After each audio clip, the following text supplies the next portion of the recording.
And that's a tough one to call. We even had the referee, Mr. Jim Wright, jumping in as well. I think that Simon was making some valuable points. Eddie come back with some good points of his own as well. How do we score that one? It's tough. It could be a draw. Simon Jordan and Eddie Hearn went head-to-head today on talkSPORT. Who do you think come out on top? This is my verdict.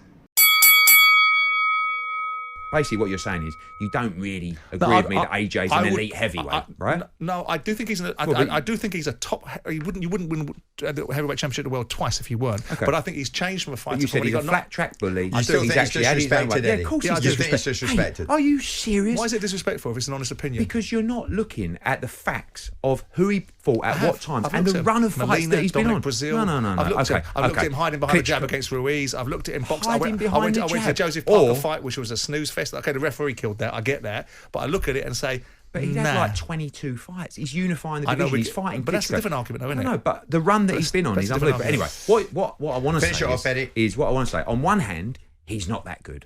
On the other hand, Jermaine Franklin's an easy fight. He's just had a life and death with Dillian White. I mean, so which one is it? Do you rate him or you're not? Well, I've got to say that was a great start from Eddie Hearn. He started fast, come out with his hands up and swinging at Simon Jordan. I've got to say, Eddie Hearn was right in what he said there. He was talking about Anthony Joshua, and I've had many arguments with Simon about this as well. He's a two-time world champion looking to recapture that title again for the third time. He's also an Olympic gold medalist. So you look at Anthony Joshua's resume, and I think it should be respected. So round one, Mr. Eddie Hearn.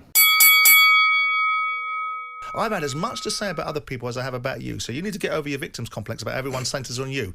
You operate as a gold chip promoter, wonderful, £60 million turnover, £12 million profit, lovely dividends. You're a big boy, right? No one's got a conspiracy theory against you, mate. What they're trying to do is one of the biggest events in boxing is make people accountable, because I think you're accountable. I think you should be sanctioned by the British Boxing Board of Control, because I think you and Cali, on the basis of the fact that you try to get a fight on. Under the basis. You try to get this fight on. No, under the basis, Simon, that the British Boxing Board of Control were made aware of the test results on the same day that we were. Correct. And ultimately were given their position of what they have to do, which is decide whether they sanction a fight or not. Simon has touched on something there, Eddie. Now, you have admitted that after the drug test failure was revealed, and we were all on it, we were right across it in here, the fight's going to get scrubbed. He's not going to go in Conor Benn against Chris Eubank Jr. You said earlier, you came out and you made a mistake by saying we were considering all our options.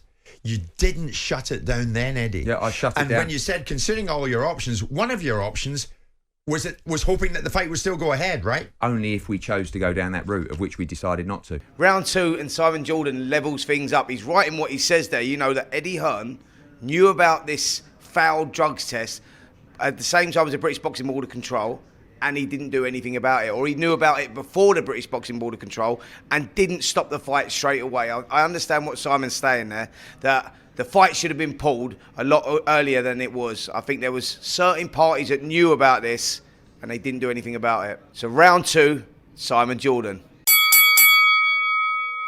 What he believes is that if someone puts him on the spot and asks a pointed question and doesn't let it go, and then dissects his answer and disseminates the information, that's somehow controversial. No, what I said to you was, you've got 3 or 4 things factually incorrect, which you completely failed to acknowledge. I don't because in your world, you run boxing, you are the governing body. No. You are the British Boxing Board of Control. Not at all. That's I work in this sport every single day. Listen, Simon, I wouldn't come to you and say, ultimately, this is how mobile phones work, or this is how Crystal Palace works. That's your field. Absolutely. My field is I do this every single day. You underestimate. You're coming out with facts that you think are correct. There's common sense involved in all businesses, Eddie. I know. Common sense when it's a regulatory. There's common sense. There's one listener saying, "Listen, guys, I'm loving this, but when they both talk at the same time, we can't hear." Wow.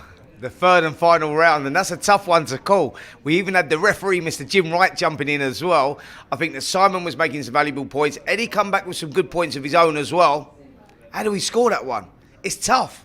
It could be a draw. It was a strong start from Simon. Eddie Hearn come back in round two well, but the third and final round, I'm going to go for Simon Jordan. I think he just nicked it. It was close. I'd love to see the return, but for me, Simon Jordan wins. Let us know what you think in the comments section below.